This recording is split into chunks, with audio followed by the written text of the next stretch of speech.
اے جلسہ کرنے والوں جلسہ تو کرو، اللہ تمہیں خوب ترقی دے، خوب اللہ نوازے، مگر میری بات ذرا دل سے سن لینا۔ اگر دل سے بات کو سن لیا، میری بات پر 2 لوگوں نے، 4 لوگوں نے، 5 10 لوگوں نے اگر سن کے عمل کر لیا، خدا کی قسم میری تقریر کا مقصد پورا، آپ کے جلسہ سجانے کا مقصد پورا، پیر صاحب کے تشریف لانے کا مقصد پورا ہو جائے گا۔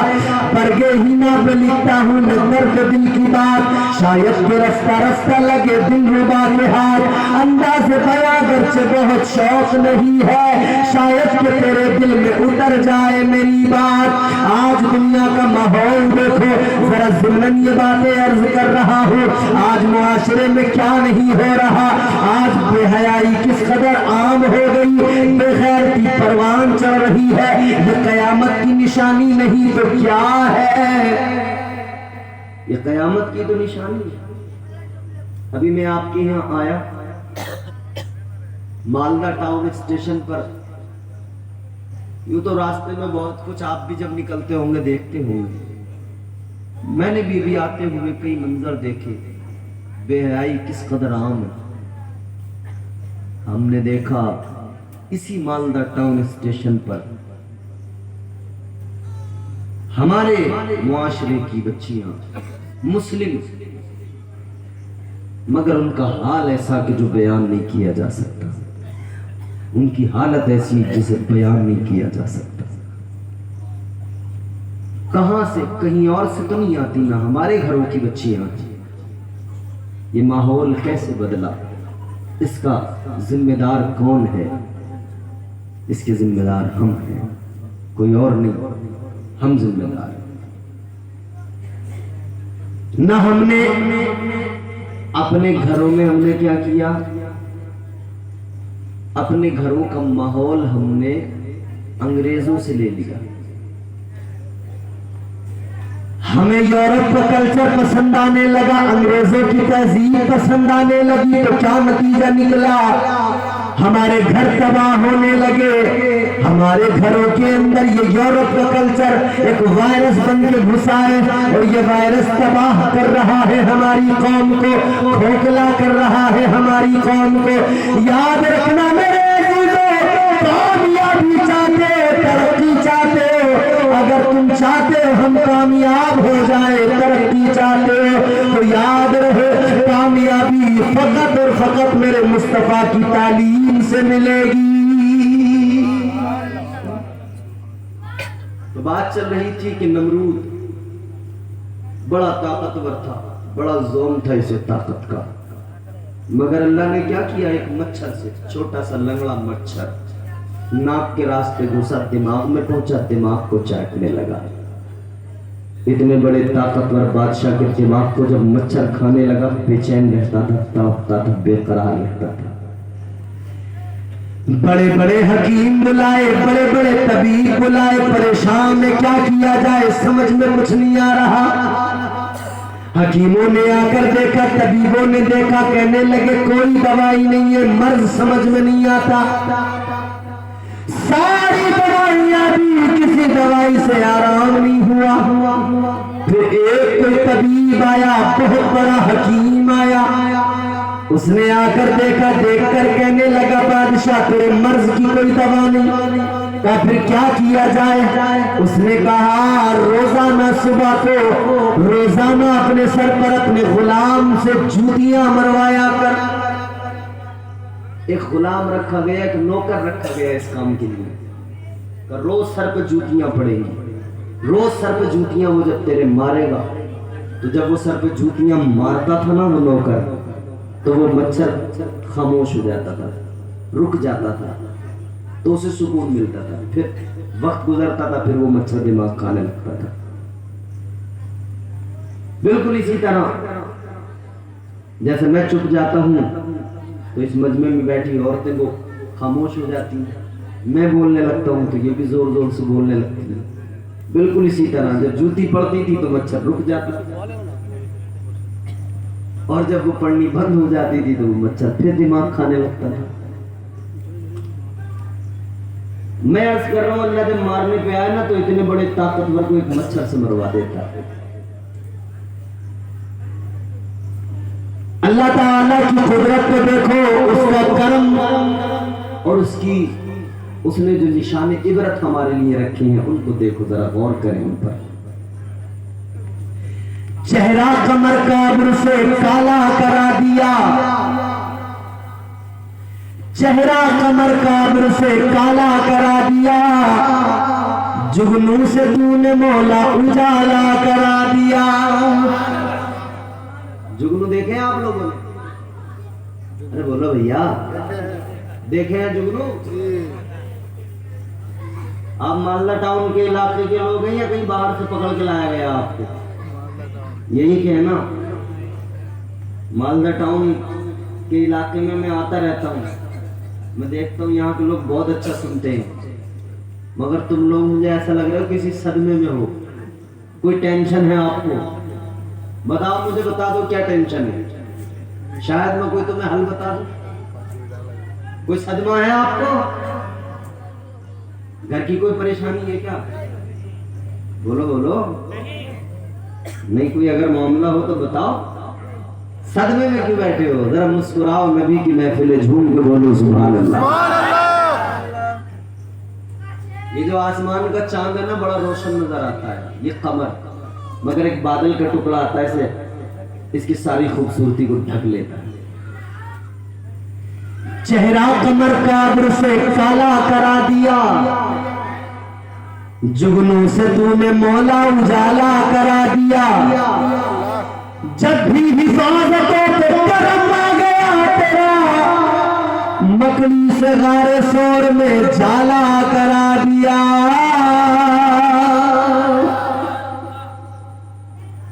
مکڑی نے جالا بن دیا، اب باہر سے ایسا لگنے لگا کہ یہ تو کوئی پرانی غار ہے، مکڑی کا جالا یہاں کوئی نہیں، لیکن عاشق صادق اندر حضور عاشق صادق کے ساموں پر سر رکھ کے آرام فرما رہے ہیں۔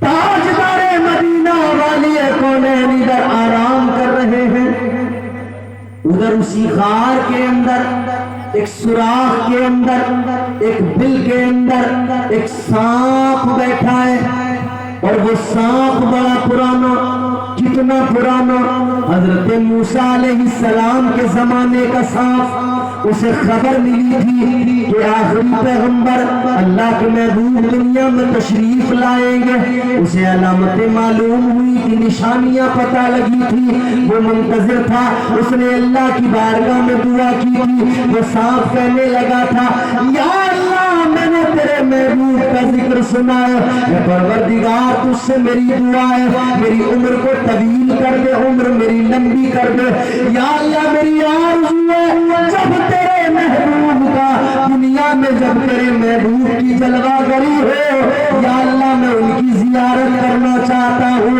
میں ان کا دیدار کرنا چاہتا ہوں۔ اللہ نے اس کی دعا کو قبول کر لیا، اللہ نے اس سانپ کی عمر کو طویل کر دیا، لمبا کر دیا۔ یہ غار کے اندر انتظار کرنے لگا، اسے پتہ لگا کہ ہجرت ہوگی تو اسی غار میں آرام کریں گے۔ یہ سانپ اسی غار کے اندر ایک سوراخ میں بیٹھا ہے، منتظر ہے کب آئیں گے مدینے کے تاجدار، کب آئیں گے محبوب خدا، جب آئیں گے تو زیارت ہو جائے گی، جب آئیں گے تو آقا کا دیدار ہو جائے گا۔ اتنا لمبا انتظار کرنے کے بعد، سینکڑوں برس کا انتظار کرنے کے بعد میں جب وہ وقت آیا، سانپ کو وہ وقت نصیب ہوا کہ اب آقا کی زیارت کر لے، کہ جیسے اس نے نکلنا چاہا راستہ بند پایا، سامنے راستے پر سوراخ پر حضرت صدیق اکبر کا قدم مبارک لگا ہوا ہے۔ انسان تو انسان، جانور بھی میرے آقا سے عشق کرتے ہیں۔ اب ایک جملہ توجہ سے سننا، تاجدار مدینہ کی شان تو یہ ہے کہ جانور بھی آپ سے محبت کریں، مگر تعجب ہوتا ہے ان انسانوں پر کہ وہ جانوروں سے بھی گئے گزرے ہیں جو آقا سے نفرت کیا کرتے ہیں یا آقا کی عداوت دل میں رکھتے ہیں، یہ تاجدار مدینہ سے بغض رکھا کرتے ہیں، کیونکہ اللہ تعالیٰ نے تو محبت کا حکم دیا، پیار کا حکم دیا۔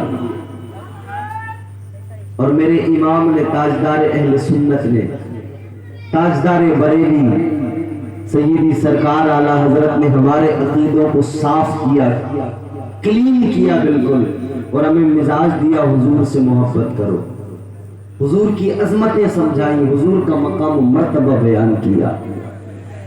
تاجدار بریلی نے فرمایا واہ کیا جود و کرم ہے شہ بدہا تیرا، نہیں سنتا ہی نہیں مانگنے والا تیرا، فرش والے تیری شوکت کا علو کیا جانے، خسروا عرش پھیرتا ہے پھریرا تیرا۔ تو اللہ تعالیٰ حضور اعلیٰ حضرت نے تو وہی جو اللہ تعالیٰ نے حکم دیا، حضور نے فرمایا، وہی مزاج ہمیں اعلیٰ حضرت نے دیا، فرمایا پیار کرو مدینے والے سے، پیار کرو اللہ کے محبوب سے، اللہ سے اور اس کے محبوب سے ایسی محبت کرو، ایسا پیار کرو کہ پھر درمیان میں کوئی رکاوٹ نہ ہو۔ اللہ نے قرآن مجید میں فرمایا قُلْ إِن كَانَ آبَاؤُكُمْ وَأَبْنَاؤُكُمْ وَإِخْوَانُكُمْ وَأَزْوَاجُكُمْ۔ اللہ تعالیٰ قرآن مجید میں بندوں کو مزاج دیتا ہے قُلْ إِن كَانَ آبَاؤُكُمْ وَأَبْنَاؤُكُمْ وإخوانكم وأزواجكم وعشيرتكم وأموال اقترفتموها وتجارة تخشون كسادها ومساكن ترضونها۔ اللہ تعالیٰ کا قرآن مزاج دیتا ہے تمہاری اولاد، تمہارے بچے، تمہاری بیویاں، تمہارا مال، تمہاری پراپرٹی، تمہاری جائیداد، وہ مال تجارت جس کے نفع نقصان کا تمہیں ڈر لگا رہتا ہے، یاد رہے یہ ساری چیزیں اگر تمہیں اللہ اور اس کے رسول سے زیادہ عزیز ہیں تو جان لو کہ تمہارا ایمان خطرے میں ہے، پھر انتظار کرو اس دن کا۔ ادھر سانپ منتظر ہے غار کے اندر، نکل کے آؤ، محبت عشق انگڑائیاں لے رہا ہے، عشق ادھر انگڑائیاں لے رہا ہے، عاشق بے قرار ہے، مگر ادھر بھی ایک عاشق پیر لگائے بیٹھا ہے کہ آقا کو تکلیف نہ پہنچ جائے، حضور کو تکلیف نہ پہنچ جائے، ادھر بھی عاشق ادھر بھی عاشق، ادھر یار غار صدیق اکبر تو ادھر غار کے اندر ایک سوراخ میں بیٹھا ہوا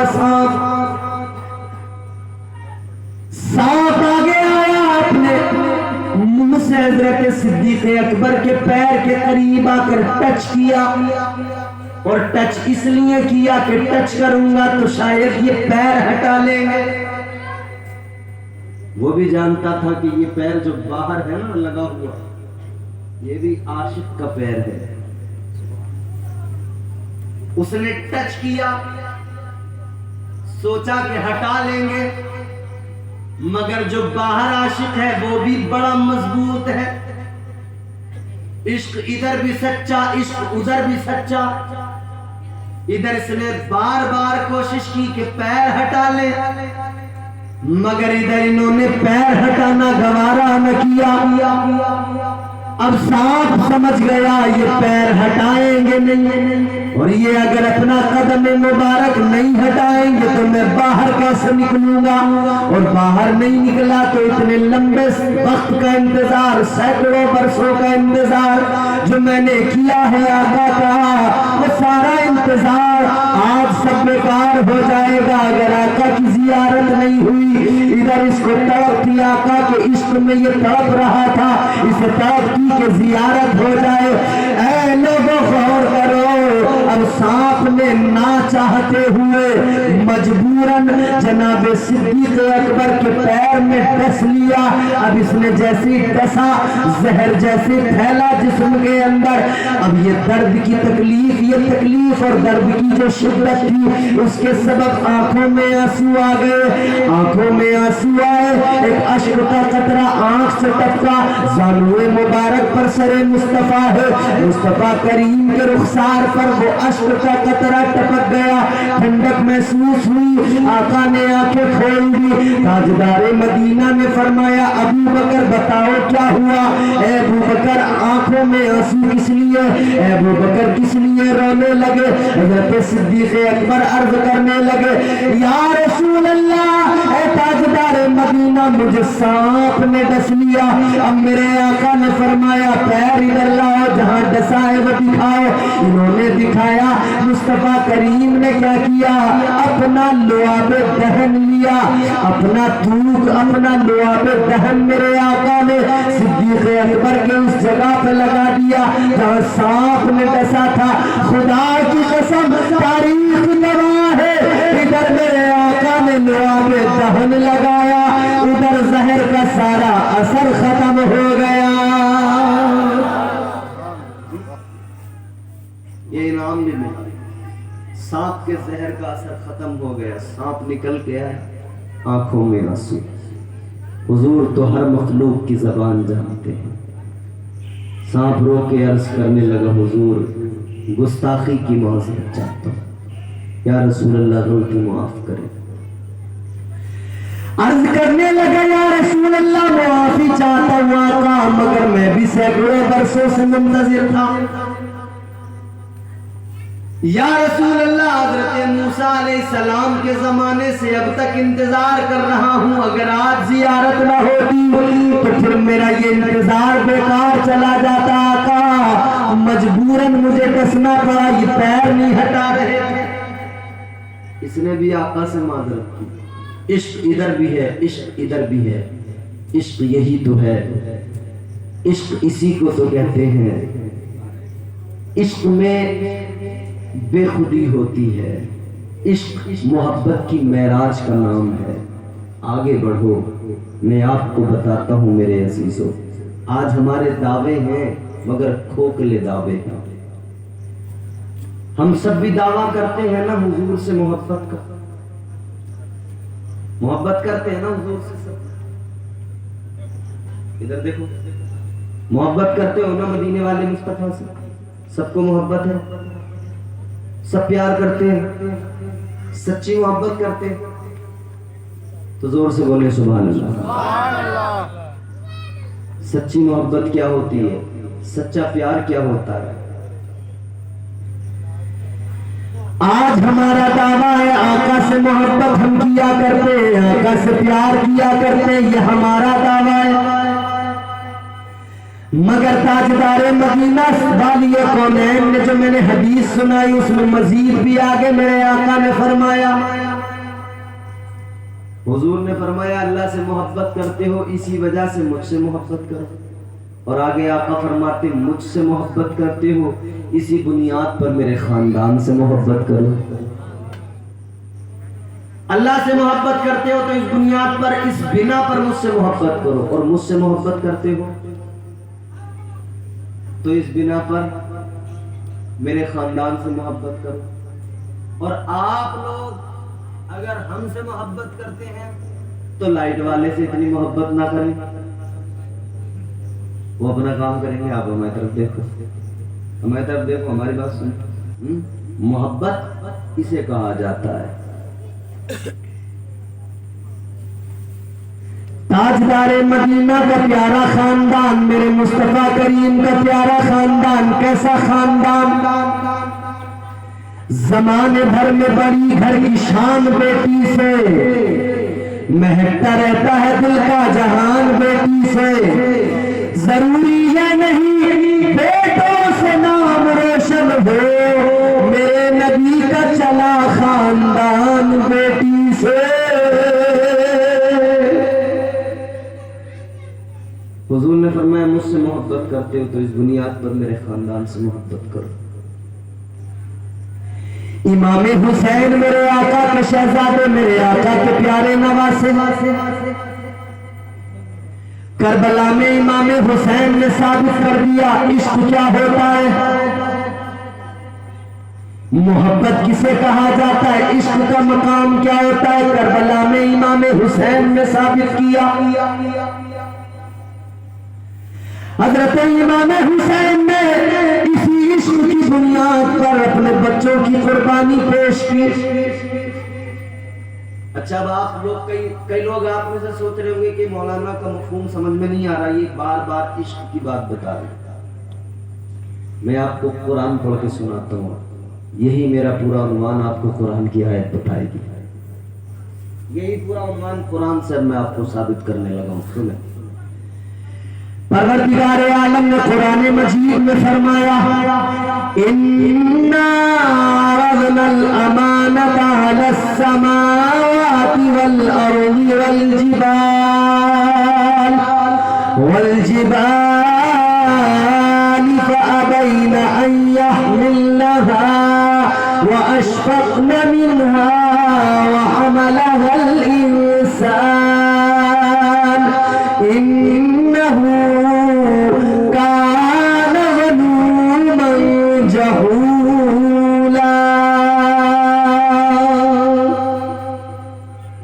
اللہ تعالیٰ کا قرآن کیا کہتا ہے؟ پروردگار عالم نے زمین، آسمان اور پہاڑوں کے سامنے اپنی امانت کو رکھا۔ اللہ نے فرمایا زمین، آسمان اور پہاڑوں سے یہ میری امانت ہے، کیا تم اس کا بوجھ اٹھاؤ گے؟